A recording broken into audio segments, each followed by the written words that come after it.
Gym और coaching centres भी खोलने की तैयारी। उत्तराखंड में काबू में कोरोना की दूसरी लहर, 24 घंटे में मिले 82 नए संक्रमित, 2 की मौत, 122 मरीज हुए ठीक। उत्तराखंड के पंचायतों में हुए कार्यों की सामने आएगी तस्वीर, सभी ग्राम पंचायतों के ऑनलाइन ऑडिट के लिए कसरत शुरू। आप देख रहे हैं के न्यूज, खबरों का सारथी। नमस्कार, खबर उत्तराखंड में आप सभी का स्वागत है। मैं हूं आपके साथ यशी शुक्ला। बुलेटिन की शुरुआत करेंगे। रामनगर में 3 दिनों तक चलने वाले चिंतन शिविर में पहुंचे प्रदेश के मुख्यमंत्री तीरथ सिंह रावत ने वर्चुअल तरीके से उत्तराखंड के 6 पुलों का लोकार्पण किया। बता दें कि ये पुल सामरिक दृष्टि से और भौगोलिक परिस्थिति के अनुसार उत्तराखंड के लिए बहुत महत्वपूर्ण पुल है। इन पुलों की सौगात मिलने के बाद उत्तराखंड के मुख्यमंत्री तीरथ सिंह रावत ने माननीय रक्षा मंत्री राजनाथ सिंह का और अन्य गणमान्य नेताओं का हार्दिक आभार व्यक्त किया और उत्तराखंड की जनता के लिए जो ये सौगात मिली है इसका आभार प्रकट किया।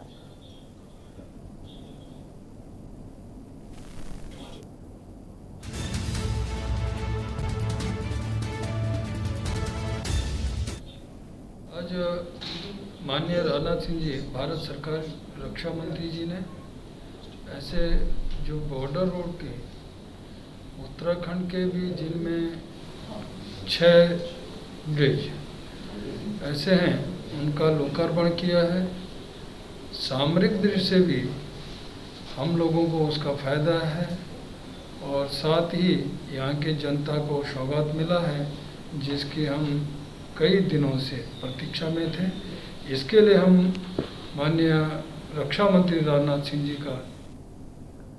रामनगर में भाजपा का रामनगर में चिंतन दिवस का दूसरा दिन है। आज आगामी 2022 की रणनीति बनाने की तैयारियों में जुटा संगठन। तमाम संगठन पदाधिकारी सहित सीएम तीरथ भी मौजूद। प्रदेश अध्यक्ष मदन कौशिक के साथ तमाम मंत्री मौजूद हैं।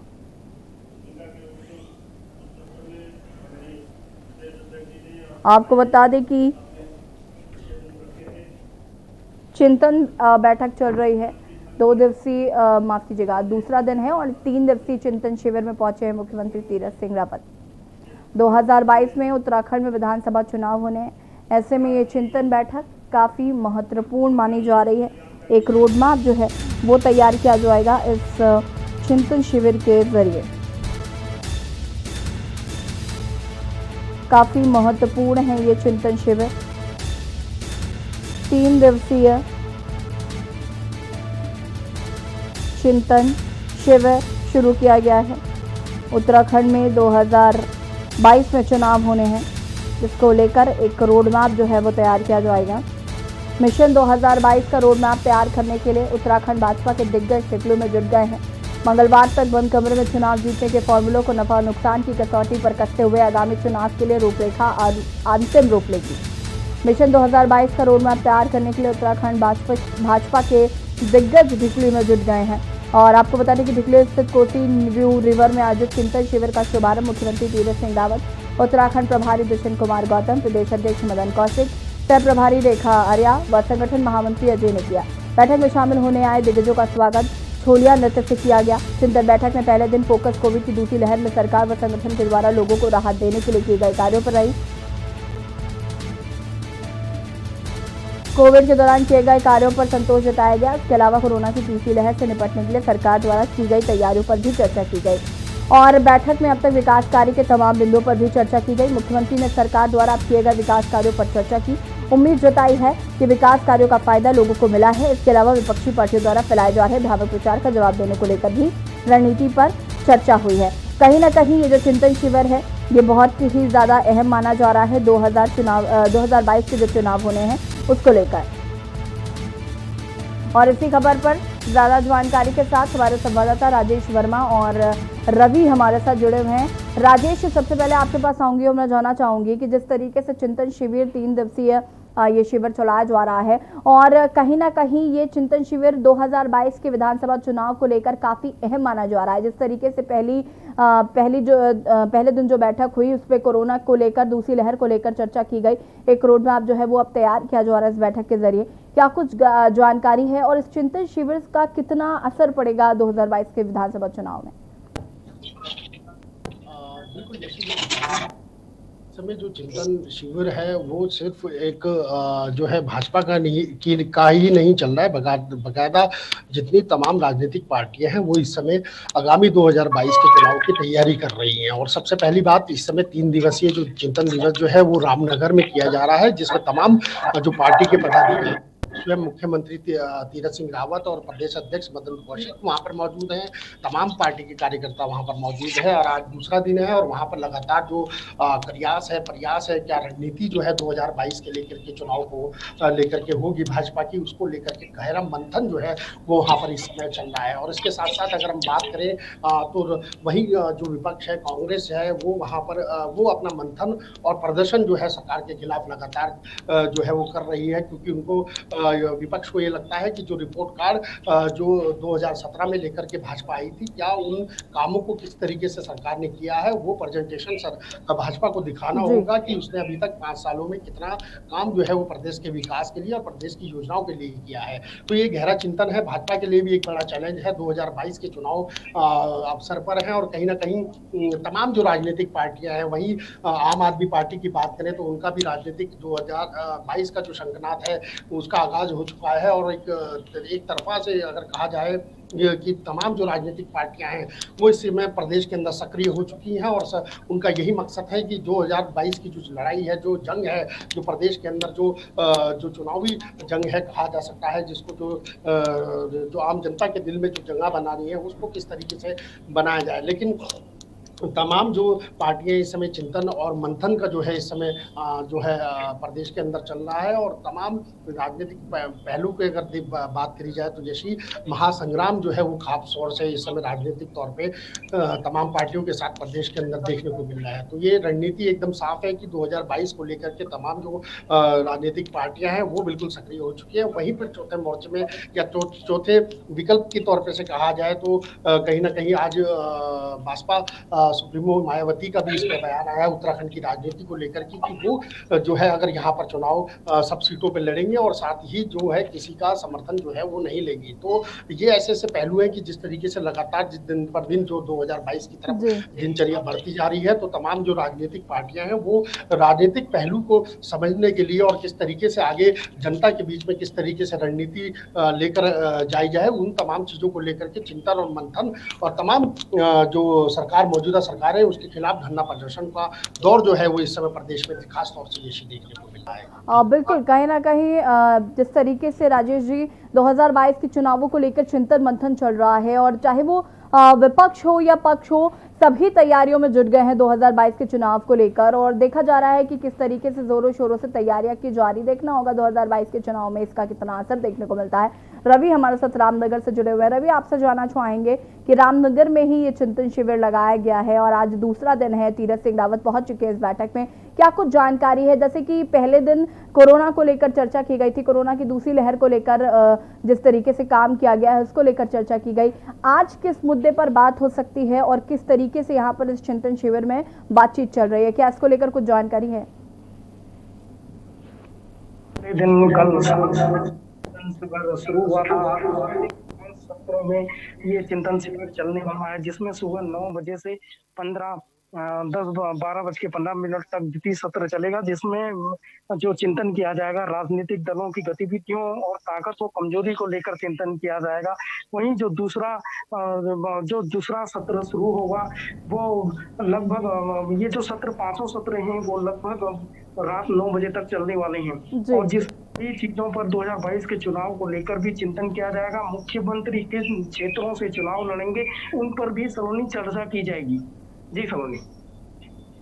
जी रवि जी, मैं आपसे ये भी जानना चाहूंगी कि जिस तरीके से पहले दिन चर्चा हुई कोरोना को लेकर और आज इस पर भी चर्चा हो सकती है कि मुख्यमंत्री कहां से चुनाव लड़ेंगे, 2022 के लिए किस तरीके की तैयारियां जो है वो भाजपा द्वारा की जा रही हैं, भाजपा किस तरीके से काम करेगी? क्योंकि कहीं ना कहीं एक जो नेतृत्व परिवर्तन के बाद तीरथ सिंह रावत पर एक बहुत बड़ी जिम्मेदारी आई, चाहे वो महाकुंभ की जिम्मेदारी रही हो और उसके बाद कोरोना काल की दूसरी लहर, उससे निपटना कहीं ना कहीं एक बहुत बड़ी चुनौती रहा। और दैवीय आपदाएं भी जिस तरीके से उत्तराखंड में आई, तो कहीं ना कहीं काफी समस्याओं का सामना करना पड़ा जनता को भी और साथ ही साथ सरकार को भी। एक डैमेज जो है वो देखने को मिला।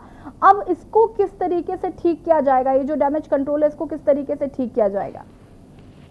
जी सोनी, लगातार जैसे विपक्ष लगातार घेराव करते रहा है भाजपा का, चाहे वो कोविड से लेकर हो, चाहे वो कोविड घोटाले को लेकर, जांच के नाम पर घोटाले को लेकर हो, उसको लेकर भी आज यहाँ पर ये जो 2-3 दिन की ये जो चिंतन शिविर है, ये बहुत महत्वपूर्ण बन जाती है। आज यहाँ पर जो तीसरी वेव आने की संभावना लगातार बन रही है, उसको लेकर भी यहाँ पर आज इनका चिंतन किया जाएगा। जी जी। सोनी। राजेश जी, मैं आपसे जानना चाहूंगी कि 2022 के चुनाव में जिस तरीके से अभी नजदीक आने वाले हैं, और चाहे वो पक्ष हो चाहे वो विपक्ष हो, सब तैयारियों में जुट गए हैं, और वो तैयारी कहीं ना कहीं अब देखने को मिल रही है कि कहीं ना कहीं एकता की जो घुट्टी है वो चाहे वो सत्तारूढ़ पक्ष बीजेपी हो या फिर विपक्ष हो कांग्रेस हो, यहाँ पर काफी कलह जो है अंदरूनी वो देखने को मिल रही थी, और उसे भी लगातार दूर करने का प्रयास जो है वो किया जा रहा है ताकि एकता बनी रहे, ताकि आगे चुनावों में किसी तरीके की फूट की वजह से कोई समस्या सामने ना खड़ी हो। लेकिन विपक्ष जो है वो लगातार हमलावर हो रहा है, चाहे वो कोरोना काल की दूसरी लहर को लेकर अव्यवस्थाएं हो, चाहे वो महाकुंभ में हुई अव्यवस्थाएं हो, और चाहे वो दैवीय आपदा जिस तरीके से आई उसको लेकर। तो कहीं ना कहीं विपक्ष लगातार हमलावर है। एक डैमेज कंट्रोल जो हुआ, माफ कीजिएगा, एक जो डैमेज हुआ अब उसको कंट्रोल कैसे किया जाएगा, इसको लेकर क्या कोई रणनीति बना सकती है सरकार? बिल्कुल महत्वपूर्ण सवाल है यशी आपका। और सबसे पहली बात यह है कि जो डैमेज हुआ था, यानी कि जो 4 साल त्रिवेंद्र सिंह रावत जब बतौर मुख्यमंत्री के रूप में थे और उस समय के कार्यकाल क्या रहे, प्रदेश के अंदर कितना जनता को लाभ मिला, ये सारे ऐसे मुद्दे हैं जिनको लेकर के चुनावी आगे आगामी जो चुनाव है 2022 के, उनको लेकर के भाजपा को चलना पड़ेगा। और यही कारण है कि जब नेतृत्व परिवर्तन हुआ और एक बड़ी जिम्मेवारी जो है दोबारा माफ कीजिएगा, जब बड़ी जिम्मेवारी जो है तीरथ सिंह रावत को मिली बतौर मुख्यमंत्री के तौर पे, तो उनके लिए भी एक बड़ी चुनौती है, क्योंकि उससे पहले जो है उनको एक चुनाव भी जो है उनको लड़ना है। और उनकी तभी जो है आगामी जो 2022 के हैं, और उनके साथ साथ जो जो जो पार्टी के अंदरूनी कले हैं जिसकी वजह से कहीं ना कहीं लगता है जब पार्टी को कि डैमेज हो सकता है, तो उन सब चीजों को लेकर के आज जो है वो 2 दिवसीय, आज दूसरा दिन है हालांकि इस चिंतन बैठक का भाजपा की, लेकिन 3 दिन ये चलेगी और 3 दिन में 5 सत्र जो है इसके होंगे। और उसमें तमाम पहलू जो हैं, कौन पार्टी से नाराज है, कौन से कार्यकर्ता जो हैं दूर जा चुके हैं, किन लोगों को इस समय पार्टी में लाने की दोबारा आवश्यकता है, और तमाम चीज ऐसी रणनीति की धरातल पर कि जितना रिपोर्ट कार्ड 2017 में जो वादे जो सरकार करके आई थी, और उसको किस तरीके से अब नया रिपोर्ट कार्ड अगर दर्ज करती है भाजपा सरकार जब 2022 में करेगी, तो उसको बाकायदा उसको मेंशन करना होगा कि इस 5 साल में जितने वादे किए थे वो पूरे किए हैं, और पूरे अब जो आगे रणनीति जो है भाजपा की है, उन सारे वादे कायदे को सबको लगा करके मिला करके, और सब तमाम जो पार्टी में एकजुटता नहीं है, जो कहीं ना कहीं लगता है कि कहीं पुराना जो खेमा है वो मौजूदा खेमे से जुड़ा मतलब नाराज है, कहीं ना कहीं नाराजगी जो है वो देखने को मिलती है। तो कहीं ना कहीं इन सारी चीजों को जो है पार्टी बिल्कुल गंभीरता से ले रही है, और एक एक चीज पे विचार जो है वो खास तौर से किया जा रहा है, क्योंकि इस समय पार्टी का मोटिव यही है कि तमाम लोगों को एक साथ लेकर के चलना है, क्योंकि नाराजगी भले ही जब इतना बड़ा कुनबा होगा, क्योंकि 57 विधायकों की सरकार जो है वो प्रदेश के अंदर है, फुल बहुमत से सरकार जीत, इतनी बड़ी सीटों को दोबारा लाना और किस तरीके से जनता के दिल में घर करना, तो ये सारी चीजें हैं कि जिनको लेकर के पार्टी को इस समय बहुत ज्यादा गहरा मंथन करना पड़ेगा, और इसके विचारों को आगे किस तरीके से लेकर के चुनावी दौर में और चुनावी मैदान के अंदर भाजपा उतरती है, ये अभी देखना होगा। लेकिन फिलहाल जो है चिंतन का जो वो है चिंतन जो है वो लगातार जारी है, और पार्टी में 3 दिन का ये दिवसीय जो कार्यक्रम है रामनगर में किया गया है। कोविड पार्क सटा हुआ ये एरिया है जहां पर ये मंथन माफ कीजिएगा जो चिंतन है वो चल रहा है। और वहीं दूसरी तरफ अगर विपक्ष की बात करें यशी, तो वहां पर विपक्ष को लेकर भी कई सारे ऐसी चीजें हैं। विपक्ष भी अपने जब से उनका नेता जो है खोया है, यानी कि जो डॉक्टर इंदिरा हृदयेश की अभी हाल ही में जो मृत्यु हुई थी, उसकी वजह से कहीं बड़ा भारी नुकसान जो है वो कांग्रेस को उठाना पड़ा है। और अभी नेता विपक्ष की तरफ से भी कहीं ना कहीं एक सीट जो है उसको भरना जो है कांग्रेस के लिए एक बड़ा चुनौती होगी। और उसके साथ किस रणनीति को लेकर के अब कांग्रेस चलेगी, क्योंकि कांग्रेस का मोटिव सिर्फ यही है कि मंथन और साथ में प्रदर्शन। क्योंकि प्रदर्शन के माध्यम से ही वो सरकार की जो नाकाम काम है उनको गिनती जो है वो सरकार के लोगों के सामने जो है पहुंचाने की कोशिश जो है वो कांग्रेस कर रही है। और साथ साथ तीसरे मोर्चे के तौर पे जिसको कहा है आम आदमी पार्टी, उसने भी अपना शंखनाद बजा दिया है और पूरे प्रदेश के अंदर कहीं ना कहीं एक राजनीति का माहौल और महासंग्राम जो है वो यशी साफ तौर से इस समय उत्तराखंड में देखने को मिल रहा है। ऐसा लग रहा है कि जैसे कोरोना की जो लहर थी वो कहीं ना कहीं डंप हो चुकी है, कोरोना जैसे बिल्कुल समाप्त हो चुका है, क्योंकि राजनीतिक पहलू इस तरीके से गर्मा चुके हैं प्रदेश के अंदर की अब जो लगता है कि शायद चुनावी माहौल शुरू हो चुका है और चुनावी शंखनाद जिस तरीके से पार्टियों ने बजा दिया है, चिंतन और मंथन का जिस तरीके से समय इस समय चल रहा है और किस तरीके से तैयारी जो है रणनीति जो है राजनीतिक पार्टियां तमाम पार्टियां जो है अपने अपने माध्यम से कर रही हैं, तो ये एक बड़ा दिलचस्प चुनाव होगा आगामी 2022 का, देखने लायक होगा यशी। और किस तरीके से जनता के दिल में जो है अपने आप को प्रेजेंटेशन जो है वो तमाम पार्टियां कर पाएंगी, किन किन चीजों को मुद्दों को लेकर के आगे चलेगी, क्योंकि पहाड़ी बहुमूल्य क्षेत्र है और पहाड़ी क्षेत्रों में खास तौर से जो है जो बुनियादी सुविधाएं हैं जो पहाड़ी लोगों को मिलनी चाहिए, उन लोगों को किस तरीके से बुनियादी सुविधाएं मिलेंगी और किस तरीके का आने वाला जो रिपोर्ट कार्ड होगा, यानी कि जो वादे होंगे सरकार के या सरकार के अलावा जो विपक्ष के वादे होंगे वो किस तरीके से उन वादों को आगे खरा निभा पाएंगे, ये अभी फिलहाल देखना होगा। लेकिन तमाम जो राजनीतिक दल है वो इस समय महासंग्राम राजनीति के तौर पे जो है वो प्रदेश में यशी देखने को मिल रहा है। बिल्कुल, कहीं ना कहीं जिस तरीके से राजेश आपने ये बात कही कि जो चुनावी माहौल है वो शुरू हो गया है और कहीं ना कहीं इस बात को लोग भूल गए हैं कि अभी कोरोना की दूसरी लहर भले ही आपने उससे निपटारा किया हो, लेकिन कहीं ना कहीं अभी तीसरी लहर के लिए हमें तैयार रहना बहुत ज़रूरी है। और तीसरी लहर क्योंकि वो बच्चों के लिए भी घातक है और जिस तरीके से डेल्टा प्लस वेरिएंट जो है उसको संभवतः माना जा रहा है कि वही तीसरी लहर है, तो कहीं ना कहीं इसके लिए भी जो तैयारियां हैं उनको करके रखना बहुत ज़रूरी है। इसी से जुड़ा एक सवाल ये भी है राजेश जी मेरा आपसे कि वैक्सीनेशन का जो काम है वो चूंकि पहाड़ी क्षेत्रों में जो लोग हैं वहाँ तक वैक्सीनेशन, पहली बात तो वैक्सीन ठीक तरीके से पहुँचा पाना बहुत बड़ा अपने आप में एक सवाल है, और दूसरी चीज़ ये क्योंकि वहाँ के लोग जागरूक कम है, जागरूकता का अभाव हर ग्रामीण क्षेत्र में जो है वो देखने को मिल रहा है। ऐसे में विपक्ष की कहीं ना कहीं जो भ्रामक खबरें शुरुआती दौर में वैक्सीन को लेकर शुरू हुई वो लोगों के मन में घर कर गई।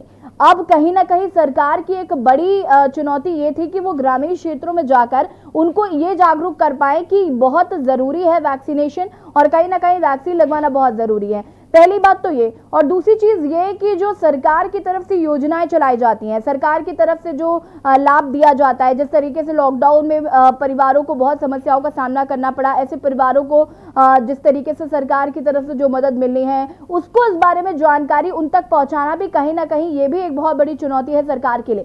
तो ये दोनों काम करना बहुत ज़रूरी है, ये कैसे होगा, क्या इसको लेकर कोई चिंतन मंथन है?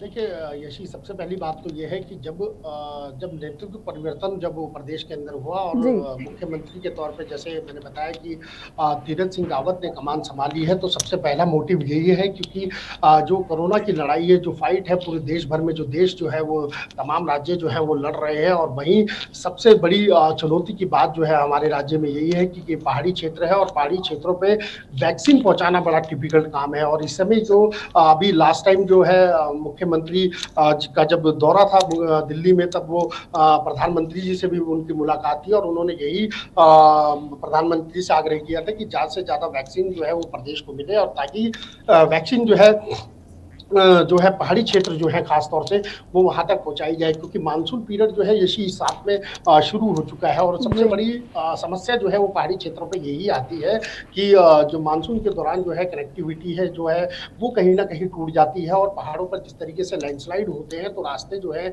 एक दिन 4-4 दिन जो है वो कहीं ना कहीं बंद हो जाते हैं। हालांकि ये सारा ग्राफ जो है पहले से तैयार किया गया है कि किस तरीके से सरकार जो है पहाड़ी क्षेत्रों में जो है ये वैक्सीन पहुँचाएगी। और साथ में एक महत्वपूर्ण बात ये भी है यशी कि चारधाम यात्रा जो है हमारे यहाँ 1 जुलाई से जो है खुलने जा रही है, और जिसमें 3 जिलों के लोगों को, स्थानीय लोगों को जो है चारधाम यात्रा में जाने की सिर्फ अनुमति होगी। लेकिन इसके बाद अगर जिस तरीके से कोरोना के मामले जो है दिन पर दिन प्रदेश के अंदर कम आ रहे हैं, तो भले ही एक चिंता तो कम से कम हो रही है प्रदेश सरकार की, लेकिन अब जो है तैयारी यही है कि सरकार ने, यानी कि अभी हाल ही में जो है एक भारी डोज जो है कहीं ना कहीं प्रदेश सरकार को मिली है, और वो सब जो डोज है, जो वैक्सीन है, वो पहाड़ी क्षेत्रों में खास तौर से पहुंचाई जा रही है, क्योंकि चार धाम से सटे जो भी इलाके हैं, जो भी गांव हैं, जो भी वहां रहने वाले लोग हैं, उनको ज्यादा से ज्यादा जो है माफ कीजिएगा, ज्यादा से ज्यादा लोगों को जो है वैक्सीन लगाई जाए, ताकि जो संक्रमण का जो खतरा है और आगे जो तीसरी वेव आने की बात हो रही है, तीसरी लहर आने की जो बात हो रही है, उससे एक जो है कहीं ना कहीं एक निपटारा जो है वो किया जाए। कहीं ना कहीं अगर ये इस समय जो चैन जो चल रही है, जिसको तोड़ने का प्रयास जो है वो सरकार कर रही है, अगर इसमें हल्की सी भी कोताही बरती तो शायद हो सकता है जो आने वाली तीसरी लहर है वो काफी घातक जो है वो प्रदेश के लिए साबित हो सकती है। और जिस तरीके से एक चुनावी माहौल जो है प्रदेश के अंदर बन चुका है, तो एक इस समय बड़ी जो चुनौती है वो इस समय तीरथ सिंह रावत के सामने है, क्योंकि उनको कोरोना की फाइट भी लड़नी है और आगे आगामी 2022 की जो चुनाव है उसके लिए भी बिल्कुल राजेश जी, कहीं ना कहीं ये बात बिल्कुल सही है कि एक तरफ जहां उनको कोरोना से भी लड़ना है और उनको दूसरी तरफ 2022 के चुनाव को लेकर तैयारियां भी करनी है, और दोनों में सामंजस्य बैठाना भी कहीं ना कहीं बहुत जरूरी है भाजपा के लिए, कि आगे इस तरीके की समस्याएं ना हो, मौका ना मिले कि विपक्ष उंगली उठा सके कोरोना को लेकर, क्योंकि लोगों की जान के साथ खिलवाड़ करना भी कहीं ना कहीं बहुत गलत होगा। फिलहाल आपका बहुत बहुत शुक्रिया तमाम जानकारी देने के लिए राजेश जी। और यहाँ पर हम बात कर रहे हैं चिंतन शिविर की, जो कि 3 दिवसीय चिंतन शिविर चल रहा है। यहाँ पर पहले दिन आपको बता दें कि बात हुई कोरोना काल को लेकर, दूसरी लहर को लेकर, जो डैमेज हुआ उसको कंट्रोल कैसे किया जाए, और तमाम विषयों पर इसमें चर्चा हो सकती है। और अब आपको देहरादून से एक और खबर बता देते हैं। उत्तराखंड में राजनीतिक हलचल तेज हो गई है। भाजपा चिंतन बैठक कर रही है, वहीं कांग्रेस मंथन प्रदर्शन कर रही है। आम आदमी पार्टी ने 2022 का शंखनाद कर दिया है। उत्तराखंड में राजनीतिक हलचल तेज हो गई है। प्रदेश में 2022 के चुनाव का महासंग्राम शुरू हो चुका है। सभी पार्टियां रणनीति तैयार कर रही हैं, कैसे 2022 के विधानसभा चुनाव को जीता जाए। सत्तारूढ़ पक्ष बीजेपी ने चिंतन शिविर शुरू किया है, विपक्ष कांग्रेस ने मंथन प्रदर्शन शुरू किया है, आम आदमी पार्टी ने भी शंखनाद कर दिया है। आम आदमी पार्टी ने किया 2022 का शंखनाद। सभी पार्टियां अपनी अपनी रणनीति तैयार करने में जुट गई हैं, और एकजुटता का जो संदेश लगातार दिया जा रहा है अपनी पार्टी के कार्यकर्ताओं को, कि हमें एकजुट रहकर ही ये चुनाव लड़ना होगा, चाहे वो कांग्रेस हो या फिर भाजपा या फिर आम आदमी पार्टी। और वक्त हो गया एक छोटे से ब्रेक का, जो हाजिर होता है। आप देख रहे हैं के न्यूज, खबरों का सारथी।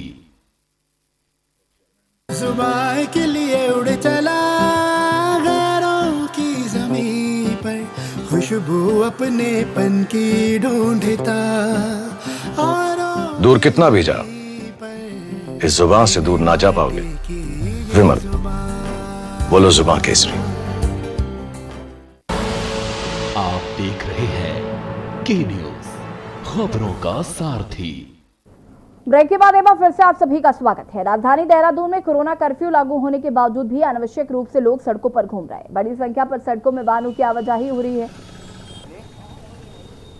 शाम 5 बजे के बाद भी दुकानें खुली हुई नजर आ रही हैं। हमारे संवाददाता अंकित काला ने देहरादून में व्यवस्थाओं का जायजा लिया है, दिखाते हैं आपको। शाम को 5 बजे तक ही दुकानें खोली जाएंगी। उसके बाद किसी भी तरीके से जो दुकानें हैं, जो जरूरी आवश्यक सेवाओं से जुड़ी हुई दुकानें, उनको छोड़ करके अन्य दुकानें बंद रहेगी। लेकिन इस वक्त हम अगर राजधानी देहरादून की आपको तस्वीरें दिखाते हैं तो सड़कें जो हैं पूरी तरीके से खचाखच भरी हुई हैं, लगातार आवाजाही चल रही है। इसके अलावा अगर आप दुकानें भी देखेंगे तो कई दुकानें इस वक्त खुली हुई हैं। ये नज़ारा आप घंटाघर, जो कि हमारे राजधानी देहरादून का प्रमुख चौराहे में से एक है, उसमें अगर आप देखेंगे तो तस्वीरें काफ़ी डराने वाली है। ऐसा लग रहा है मानो कि कोरोना कहीं दूर दूर तक नहीं है। हालांकि अधिकांश लोगों ने मास्क पहने हैं, लेकिन कई लोगों ने ऐसा करा है, जैसा कि अगर आप देखेंगे कि मास्क को पूरा नाक तक नहीं ढका है, तो इसमें भी कहीं ना कहीं दिक्कतें आ सकती है। और जिस तरीके से तीसरी लहर को लेकर के शंकाएं बनी हुई है कि तीसरी लहर और भी ज़्यादा घातक होगी, और जिस तरीके से लगातार एक के बाद एक वेरिएंट आ रहे हैं, तो उससे ये सारी चिंताएं कहीं ना कहीं काफ़ी हद तक बढ़ गई है। तो कुल मिलाकर के अगर आप देखेंगे तो राजधानी देहरादून में जो शाम 5 बजे तक के अगर दुकानें खोलने का था, तो वो उसका भी पालन नहीं किया जा रहा है।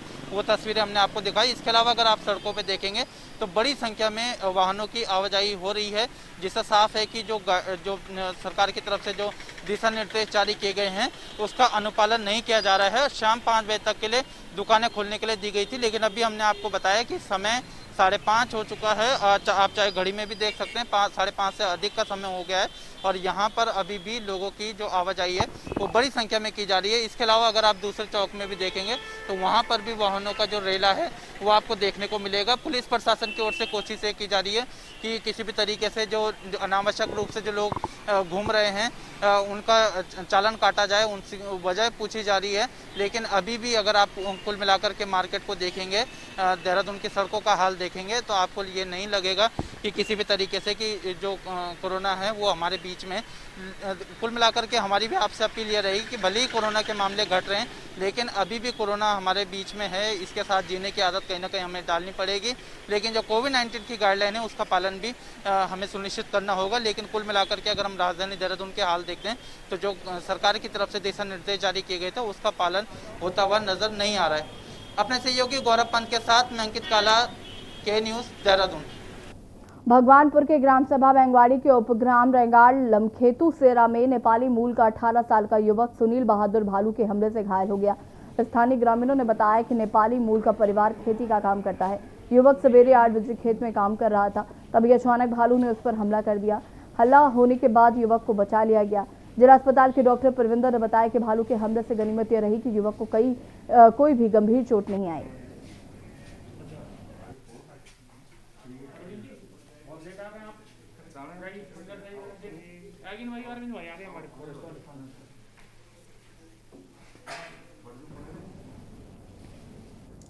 खबर उत्तराखंड में फिलहाल इतना ही। देखते रहिए के न्यूज़ इंडिया। नमस्कार।